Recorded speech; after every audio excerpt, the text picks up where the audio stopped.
answer that question. You could do that. Wendy, you're also been, Vornado has dallied in using mezzanine and subordinate finance to get loan-to-own situations. Is this something you're still involved in? And I want to get into a more specific, fun question to ask you about New York City, but how does Vornado use mezz as an investing vehicle? You know, historically, we did run a portfolio that was always of moderate size, maybe $750 million. Most of it, some of it was done with a potential loan-to-own viewpoint. I probably would point to 280 Park and L&R, both assets that we wound up owning via a debt position, as examples of where that came into play. At this point, so you were partners with SL Green. Well, SL Green, we actually had the original mezz, and they started buying up some positions actually above and I guess one piece below a preferred equity piece, and we wound up joining forces. So we had been the original lender, they came in subsequently, both fair entry points to play the loan-to-own game. But at the time we did that, it was in a not dissimilar market to where we are now and what you guys are doing, and that the equity, the price of the equity to buy the building, because we certainly looked at buying the building on that trade, was a 5% cap rate, and yet we were getting the current pay 10% on the mezz, so we just like that risk-adjusted return.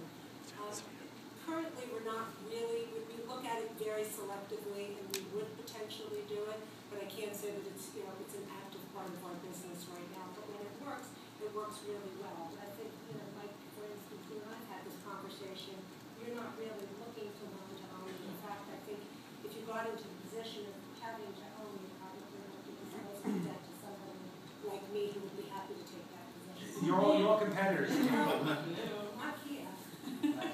You're all competitors. Would you team up for a large mezz deal? Any examples of that? Would the three of you get together and say, hey, we can't do it alone, let's do it together? Absolutely. Yeah. I think we have to. We've shared a deal with Richard and so people would like to do it. Yes. So Wendy, Peter doesn't like to come to Midtown, but Peter doesn't like to share. I mean, you don't have 100% market. So Wendy, just to make it a little more New York centric, I know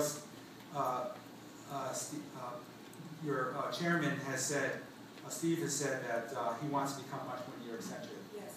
And so, could you enlighten us a little bit why Vornado would want to become more New York centric? And specifically, there was a very public battle between you and Gary Barnett for moving the building a little bit to get a view. I never heard of moving a building to get a view, but they actually did that together. There's a battle on Central Park South. It wasn't just the battle of the Titans; it was a battle of two Titans in real life.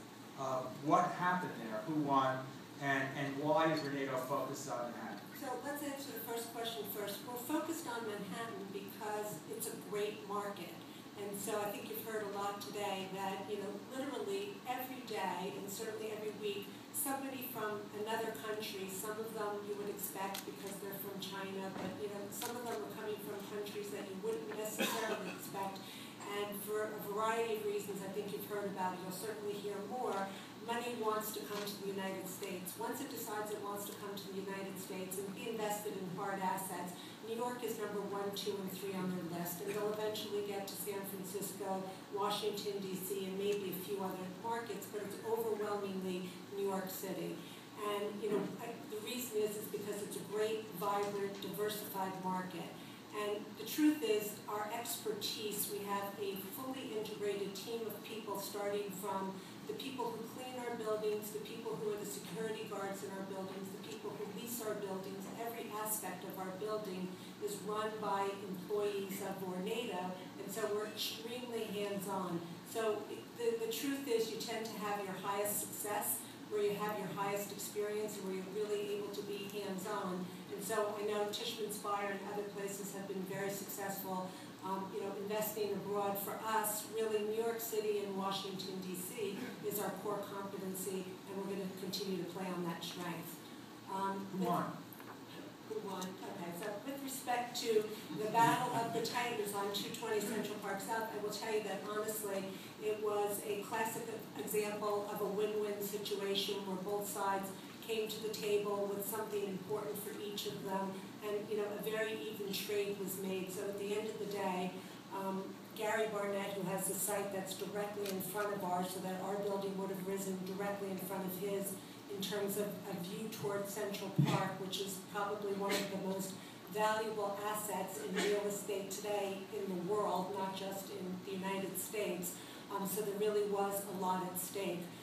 He also controlled a garage, but more importantly, he controlled a couple 100,000, almost 200,000, a little bit less, about 170,000 square feet of air rights that he had nowhere else to use, but were unbelievably valuable to us. And so the deal simply made was that we were able to purchase those air rights, and we made an agreement that we would shift our building slightly left so that his building would have a corridor with some portion of use which would have otherwise been blocked.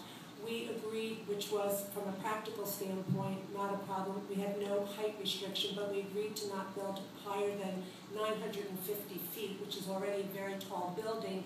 His building, however, will be taller at, I think, approximately 1,350 square feet. So there'll be a major portion of his building that would clear our height and have, you know, uninterrupted Central Park views.